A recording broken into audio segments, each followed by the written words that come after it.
have trailer, but I plan to grow up though.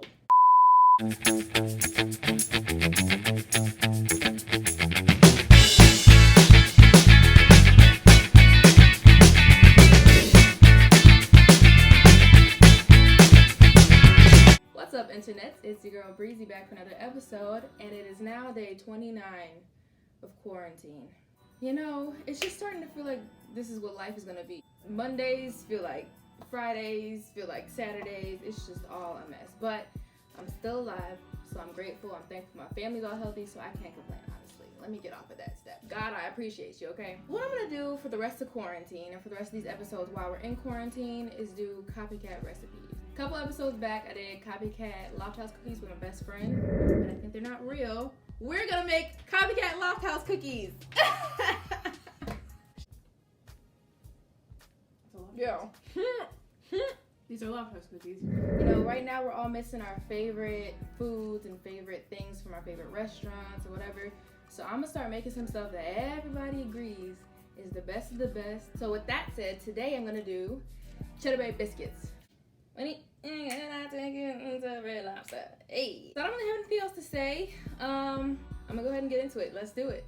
My Toledo apron is in the wash again, so I'm back to the elf. I'm gonna start off by combining these four things: a tablespoon of baking powder, a tablespoon of sugar, a tablespoon of garlic powder, and 3/4 teaspoon of salt. God dang it, I forgot to preheat my oven again. Preheat the oven to 450. Whisk this all together to combine it and get all the stuff everywhere and all that jazz. Voila! Slide this over real quick. And now I gotta melt down 3/4 cup of butter. Just kidding, I reread the recipe and it says to only melt down a half cup of butter right now. So, don't melt the whole 3/4 cup, just a half. Alright, butter's all melted now. So I'm gonna take the milk and I'm just gonna pour it right into the butter. I'm gonna do what I did before in another recipe, I don't remember which one, but I'm going to make a well in the center of the flour mixture. And take the butter and milk mixture, pour that right on in there like that. And I'm gonna switch from the whisk to a spoon because it's gonna get sticky real quick. Okay, so I'm gonna start from the center and go outward. Let me tell you something. If these turn out well, y'all better put me on the map. DM for ordering, like, serious inquiries only. So now that that's all stirred together, looks pretty cohesive. Cup of cheese, cheddar of course, because cheddar biscuits, duh. And I'm going to fold it into the dough.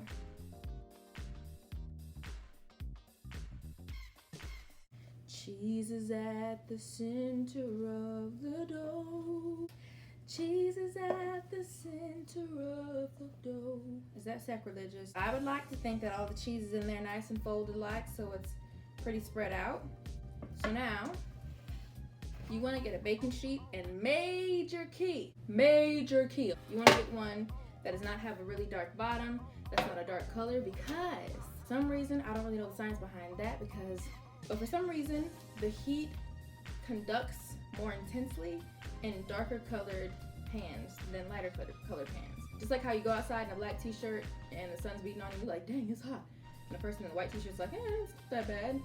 Same thing. If you get a dark one, it'll cook the bottoms way faster than it cooks like the inside of the biscuit. And you get some burnt bottom biscuits. And don't nobody want no burnt bottom biscuits. Don't get no burnt bottom biscuits, baby. You don't want no burnt bottom biscuits. So now, you're gonna take spoonfuls of dough, like such like that. Oh, I stole that from I Am Tabitha. She's hilarious. Put it right on the baking sheet. I also don't remember how big these things are. In my head, they were like decent size. I think that's good. That's good. So I'm gonna go ahead and put these in the oven for 10 to 12 minutes until they get a little golden and purdy. We're gonna take them out, wrap this puppy up, try them, and they're gonna be good. Okay, so the biscuits are done. And they are like double the size of what normal cheddar biscuits are. But that's okay. The last step is to take 1/4 cup of butter and a 1/2 teaspoon of parsley. Give it a little stir. And you're gonna brush the butter onto the biscuits while they're still hot, so it can seep in there and get all buttery good and soft. And if we're being honest, this is really all people ever go to Red Lobster for anyway. So if you can make these at home, You don't even need to go to Red Lobster. Go to your local fish fast food place.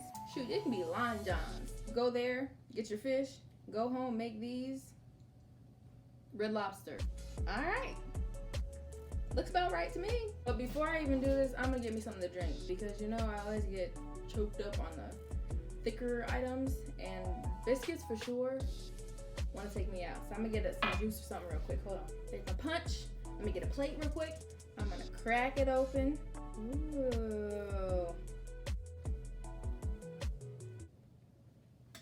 Doggone it. That's it right there. That's a cheddar biscuit. I'll be darned. So like I said, you can pre-order in the DM on my Instagram _breezy, BREEZEE. And y'all saw how quick it was. I think it's been a total of like maybe 20 minutes total. Thank you so much for watching another episode of Black Girl Baking Show. This has been a really good one. This might have been the one that's gone the best so far. Thanks for watching. Like, comment, subscribe if you're on YouTube, if you're on Instagram. Share it to your story or something. Let somebody else be put onto this recipe. Cause like, come on y'all. Share love. But alright, that's it. See you in the next episode. Bye.